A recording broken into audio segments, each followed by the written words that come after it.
Hello guys, आज हम dark Hunter का चैप्टर 38 एक्सप्लेन करेंगे।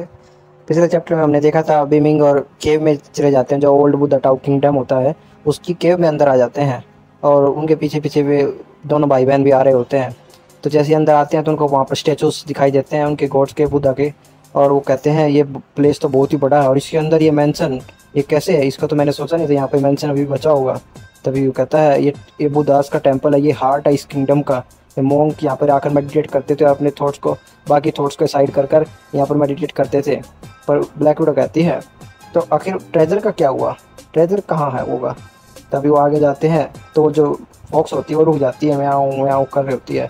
और वो एक बुद्धा स्टैचू को देखता है बीमिंग उसके सामने, और उस स्टैचू दरवाजे टाइप का होता है, उसको वो खोलता है तो उस दरवाजे के अंदर उन्हें वो ट्रेजर मिलता है, एक लाइब्रेरी टाइप की होती है। और वहाँ पर सारा लॉस्ट ट्रेजर जो बुद्धा का होता है वो होता है। कहता है ये फॉक्स तो बहुत ही यूज़फुल निकली, इसने हमें डायरेक्ट ही खजाने के पास लेके आ गई। गुड़ा साहब ये कहता है उसको, वहाँ पर खजाना रखा होता है बहुत सारे जो एलिमेंट्स होते हैं, कुछ वेपन्स होते हैं। इनको गुड़ा साहब देखकर बिल्कुल खुश हो जाता है कि इतने सारे ट्रेजर के साथ तो स्टार सिटी में हम सबसे अमीर बन जाएंगे। गो फैमिली, चांस आप भी बहुत ही अमीर हो जाओगे। तभी बीमिंग की नज़र एक हैंड टूल वेपन पे पड़ती है और उसे देखकर चौंक जाता है और कहता है द फ्रोजन स्टार गंटलेट, ये यहाँ पर क्या कर रहा है। तो जैसे ही उसको उठाने जा रहा होता है उसके पीछे से आवाज़ आती है रुको, और उसके ऊपर कोई एक एरो वार करता है। और तभी वो ब्रदर सिस्टर वहाँ आ जाते हैं और कहते हैं मैं तुम्हें कैसे, हमारी मर्जी के बिना तुम्हें मैं अपने ट्रेजर को हाथ भी नहीं लगाने दे सकता, है ना सिस्टर, मैंने ठीक कहा ना। सिस्टर क्या तुम भी इन्हें लेने जाने दोगी ये खजाना। तो उसकी सिस्टर भी कहती है नहीं, मैं भी इनको अपने ट्रेजर में से एक हिस्सा भी नहीं दूंगी। तो अगर तुमने ट्रेजर मेंशन नहीं किया है, ये मैप हमारा था, ट्रेजर भी हमारा। उसका भाई कहता है ये सीक्रेट ट्रेजर, इसलिए तो हमने, ये सीक्रेट ट्रेजर तो बहुत ही कीमती है, इसलिए तो उन्होंने हमें इसके बारे में मेंशन नहीं किया इतना। कहता है गुड़ा साहब कहता है तुम यहाँ से ये ट्रेजर को छोड़कर और चिल्लाते हुए बाहर भाग जाओगे तो मैं तुम्हें छोड़ दूंगा। और वो कहता है तुम्हारी हिम्मत कैसे हुई, तुम हमारा पीछा करते आ गए ट्रेजर के पीछे और सीधे ट्रेजर के पास पहुंच गए। तभी वहाँ पर और कोई व्यक्ति भी आ जाते हैं। ट्रेजर फाउंड नहीं, ट्रेजर को ढूंढा नहीं जाता, ट्रेजर को फोर्स के द्वारा छीना जाता है। उसके पीछे भी दूसरी फैमिली के पेट्रियार्की आ रहे होते हैं ब्रदर सिस्टर के। और कहते हैं कोई पहले वाला नहीं होता, जो लास्ट में उन सबको छीनता है, जिसका ट्रेजर होता है उसी का होता है। जो नीस कहता है उस लड़की को, उसका कोई अंकल होता है ये। और अपनी नीस को थैंक यू करता है कि तुम्हारी वजह से ही हम इस ट्रेजर तक पहुँच पाए हैं, नहीं तो मारे जाते अभी लोग के। तभी लड़की कहती है मास्टर चांद, आपने कहा था तो मेरी लाइटनिंग बिस्ट है, वो तुम्हें रोक नहीं पाएगी। क्या तुम इन सब फाइटर्स को रोक पाओगे वांग फैमिली के एक साथ? मुझे नहीं लगता तुम हमें रोक पाओगे। तभी वहाँ पर जोरदार आवाज़ सी आती है किसी क्रीचर की। सभी पीछे मुड़ के देखते हैं तो जो वो अंकल आया था उसको वो ज़ॉम्बी में परिवर्तन हो रहा था, वो ज़ॉम्बी में परिवर्तित हो जाता है। उसके जो चेले होते हैं कहते हैं पेट्रियार्की क्या हुआ आपको, उसके मुंह से झाग निकल रहा होता है, पूरी तरह से ज़ॉम्बी में परिवर्तित हो जाता है। सभी लोग चौंक जाते हैं उसे देखकर, ये क्या होगा, ये कर्स है, इस कर्स ने हमारे पेट्रियार्की को चपेट लिया है, अब हम यहाँ से क्या करें, हम भी मारे जाएंगे ऐसे तो। तभी बूढ़ा साहब भी चौंक जाता है, इसने तो ट्रेजर को छुआ भी नहीं अभी तक और ये मरने वाला है, ये क्या करूँ। बीमिंग के पीछे छिप जाता है। वो जो पेट्रियार्की पूरी तरह से ज़ॉम्बी में बदल जाता है और वो कहता है बहुत दिन हो गए मैंने खून टेस्ट नहीं किया। और वो हवा में उड़ने लगता है, उसको किसी गोश्त ने यहाँ के गोश्त ने कब्जे यानी पोजेस्ट कर लिया है। तभी उसके चेले कहते हैं क्या ये ज़ॉम्बी बन गया। तभी बीमिंग कहता है नहीं, द गोश्ट मदर कॉर्प्स, ये होते हैं जो आदमियों पे कब्जा कर लेते हैं और उनकी बॉडी को पूरी तरह से कंट्रोल कर लेते हैं। कुछ चेले उस पर हमला करते हैं और कहते हैं डाई मोन्स्टर, और उस पर जैसे ही हमला करते हैं वो अपने अंदर से ऑरा रिलीज करता है बहुत तेज, और ऑरा रिलीज करते ही वो सारे के सारे मर जाते हैं। और कहते हैं बूढ़ा साहब ये सारे के सारे मर गए, आखिरकार ये क्या चीज़ है गोश्ट कॉर्प्स कंट्रोल है। तो बीमिंग कहता है ये गोश्त कंट्रोल कर लेता है किसी भी बॉडी पर, और ये जब तक नहीं रुकेगा जब तक हम सबको मार ना दे। तो तभी कहता है यहाँ पर ये अकेला नहीं होगा, यहाँ पर और भी होंगे। तो कहता है और भी, बूढ़ा साहब चौंक जाता है और कहता है अब क्या करें। तभी वो हंसता है आज तो अच्छा खाना मिलेगा, और वो अपने रोर करता है और जो गोश्ट कॉर्प्स होते हैं उनको बुला लेता है। ज़मीन में से और भी निकल के आ जाते हैं कंकाल, और सभी कहते हैं पीछे हटो पीछे हटो। वहाँ पर बहुत सारी कॉर्प्स नेक्रोमेंसी की सेना सी खड़ी हो जाती है, बहुत ही कंकाल आ जाते हैं ज़ॉम्बीज टाइप की ज़मीन में से निकलकर, जो भी वहाँ पर मरे थे और उसके साथ खड़े हो जाते हैं। ब्लैक विडो कहती है अब हमें क्या करते हैं, इन सब से लड़ना तो बहुत ही मुश्किल होगा, ये बहुत ही तादाद में ज़्यादा है। और कहते हैं आखिरकार ये जिंदा भी है। घोड़ा साहब कहता है ये कैसे जिंदा है। तो बीमिंग की नज़र एक दरवाजे पर पड़ती है तो कहते हैं स्नोबॉल उस दरवाजे को तोड़ो जल्दी। तभी वो कहती है नहीं, ये क्या तुम पागल हो गए हो, उस दरवाजे को कोई किंग लेवल मॉन्स्टर भी नहीं तोड़ सकता, वो स्टोन गेट है, तभी स्नोबॉल एक दो पंच मारती है, उस पंचों की बारिश करते दरवाजे पर, और दरवाजे को टुकड़े टुकड़े कर तोड़ देती है, और उस दरवाजे के अंदर फिर सारे के सारे लोग आ जाते हैं। उसमें दूसरा एरिया खुलता है। वो कहता है सभी के सभी लोग आओ मेरे पीछे। तो सारे वो भी कहते हैं फॉलो देम नाउ। वो लड़की कहती है, सारे चेले उसके पीछे जाने लगते हैं। वो दूसरी तरफ एक केव खुलती है उस दरवाजे के पीछे, दूसरी एक केव यानी कोई डंजन टाइप का दूसरी तरफ का खुलता है।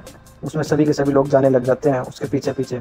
दूसरी तरफ वो देखते हैं तो वहाँ पर बहुत ही स्मोक स्क्रीन होती है, यानी इल्यूजन टाइप का बना होता है। तभी कहता है गुड साहब क्या ये किसी तरह के बीस्ट ने कोई जाल बिछाया हुआ है।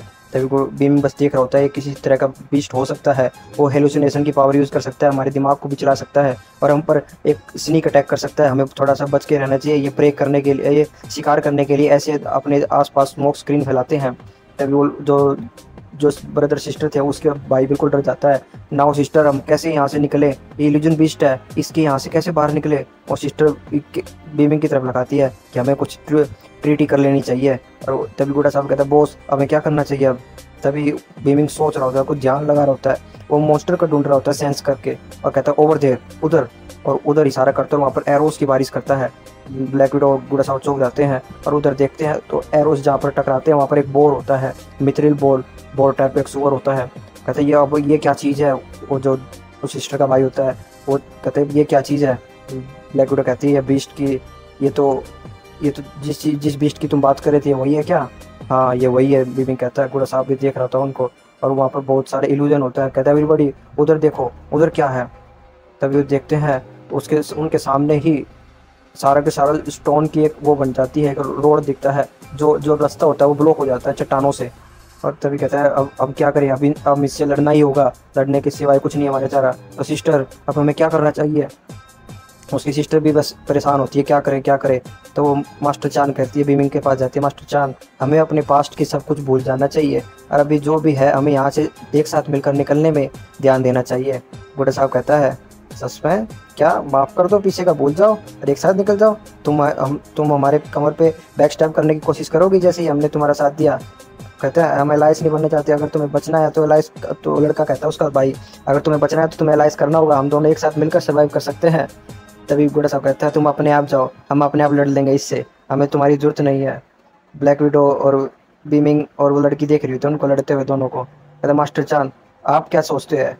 तो कहता है लड़का, बीमिंग कहता है you are finally become a human, आखिरकार तुम्हारे में कुछ इंसानियत आ गई मेरी मदद मांगने के लिए, मैं एग्री करता हूँ। फ्रॉम नाउ ऑन, अब वो अपने चेलों से कहती है अब हमें सारा कमांड अपनी जो भी मेरे फैमिली के जो मेंबर्स हैं अब चांद फैमिली के कमांड से चलेगी। वो कहते हैं रोजर, वो कहते सिस्टर तुम ठीक, तुम्हारा दिमाग ठीक तो है ना, तुम इससे ज्वाइन कर रहे हो, ये हमारा दुश्मन है। तो वो लड़की कुछ सोचती है और कहती है अभी के लिए यही ठीक है, बाद में देखेंगे उसको।